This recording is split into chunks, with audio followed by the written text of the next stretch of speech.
Bienvenue dans un monde où les ténèbres murmurent des vérités oubliées. Ici, chaque histoire est une porte vers l'inconnu. Êtes-vous prêt à découvrir les secrets qui hantent les nuits? Asseyez-vous, éteignez les lumières et laissez l'obscurité vous envelopper. Vous êtes sur le point d'entrer dans le royaume des ombres.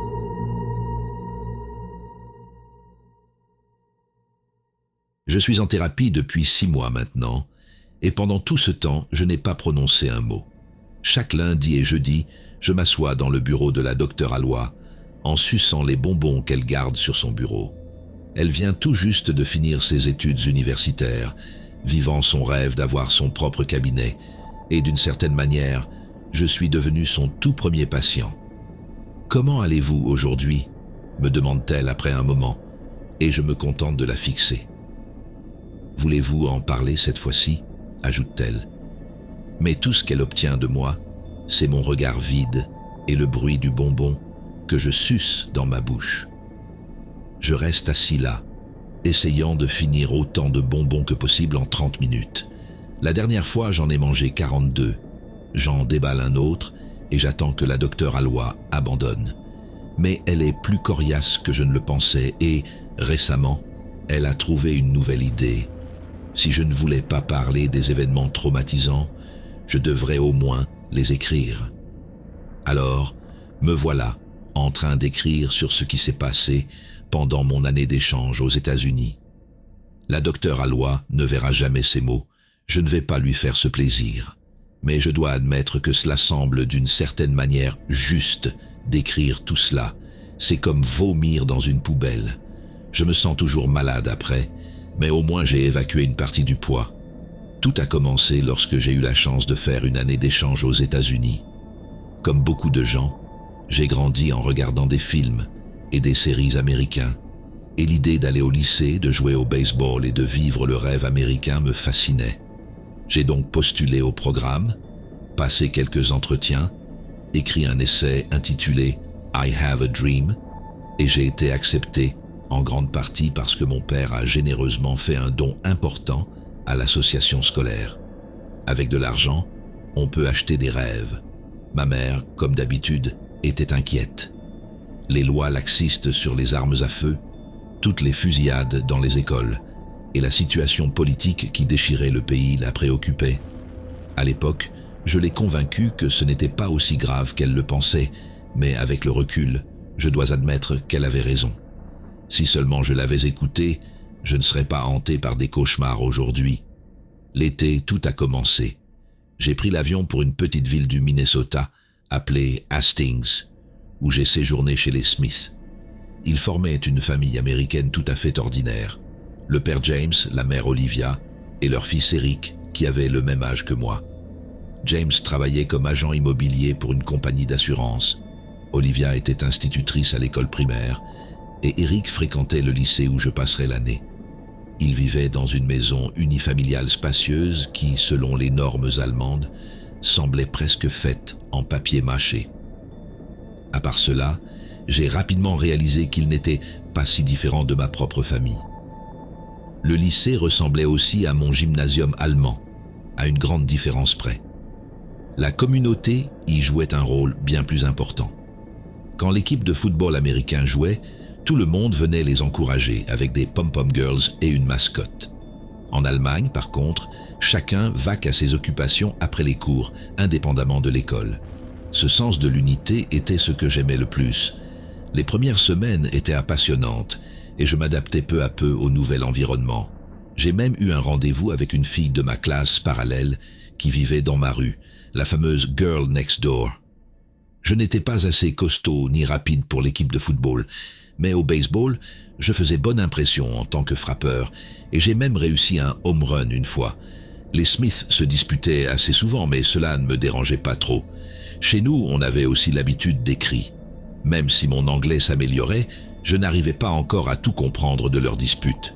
Olivia se plaignait souvent que James ne prenait pas ses médicaments pour le cœur et qu'il mangeait mal. Une fois, après son retour d'un voyage d'affaires, elle a trouvé de la sauce burger au coin de sa bouche et a fait toute une scène. James est devenu tout rouge. Et pendant un moment, j'ai honnêtement cru qu'il allait avoir une crise cardiaque sur le champ. Mais la principale source de tension était leur fils, Eric. Il rendait vraiment la vie difficile à ses parents. Quand je suis arrivé, il m'a montré ma chambre et m'a dit en passant que les toilettes ne fonctionnaient pas. Donc, je devrais utiliser un seau sous l'évier à la place. Je n'y ai pas trop réfléchi et j'ai fait comme il a dit, jusqu'à ce que James arrive, l'air confus, et me demande si c'était une sorte de coutume allemande de ne pas utiliser les toilettes. Une autre fois, Eric m'a emmené au garage et m'a montré l'arme de son père, un Beretta 92. C'était la première fois que je tenais une arme et cela me semblait irréel. En Allemagne, cela aurait été impensable, mais pour Eric, cela semblait parfaitement normal. « Tu veux tirer ?» m'a-t-il demandé avec un sourire étrange, observant ma réaction hésitante, puis il a ri et a rangé l'arme. Un autre sujet de conflit était le désir d'Eric d'obtenir son permis de moto. Il y avait une vieille moto dans le garage dont son oncle ne voulait plus, et Eric la voulait. Il pourrait l'avoir, disait-il, si ses parents le permettaient et s'il obtenait un permis. Bien sûr, James et Olivia n'étaient pas d'accord. Sa mère disait que c'était trop dangereux, ce qui semblait un peu hypocrite, vu le pistolet chargé dans le garage. Ils en ont discuté longtemps, jusqu'à ce qu'Eric perde finalement tout intérêt pour la moto. Le jour où c'est arrivé, le jour où j'ai tant de mal à écrire, était un jour d'été clair.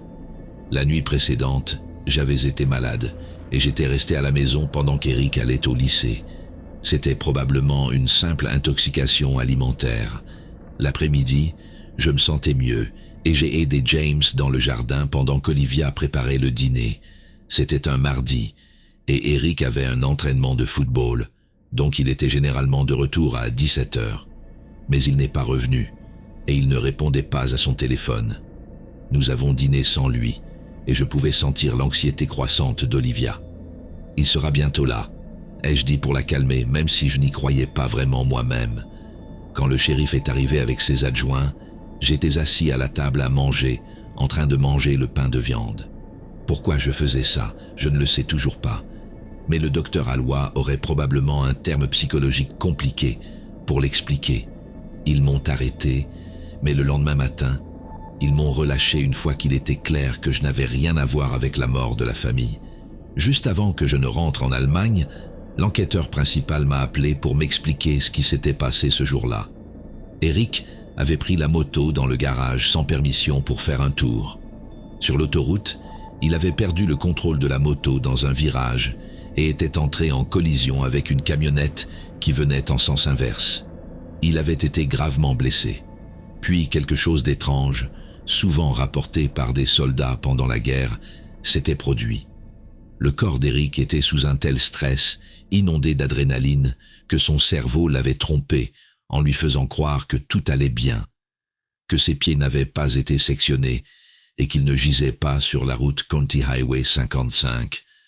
Alors, il s'était levé et avait marché jusqu'à l'endroit où il appartenait, chez lui, auprès de sa mère et de son père. James avait fait une crise cardiaque et Olivia s'était suicidée parce qu'elle ne pouvait pas imaginer vivre sans sa famille. De retour en Allemagne, tout me paraît étranger, comme si le monde était enveloppé dans du coton. Je vois vos visages et j'entends vos mots, mais ils n'ont plus de sens pour moi. Parfois, je vois encore Eric avec ses blessures. Les lundis et jeudis, il m'accompagne à mes séances avec le docteur Alloy. Le chemin prend plus de temps parce qu'Eric, sans ses pieds, avance lentement. Je m'arrête et je l'attends. La brochure du programme d'échange promettait que ce voyage aux États-Unis changerait ma vie. Dans mon cas, ça a été le cas, sans aucun doute. Merci d'avoir exploré l'inconnu avec nous. Si cette histoire vous a captivé, laissez un pouce bleu et abonnez-vous pour ne jamais manquer une nouvelle porte vers l'étrange. Et rappelez-vous, les ténèbres ne dorment jamais.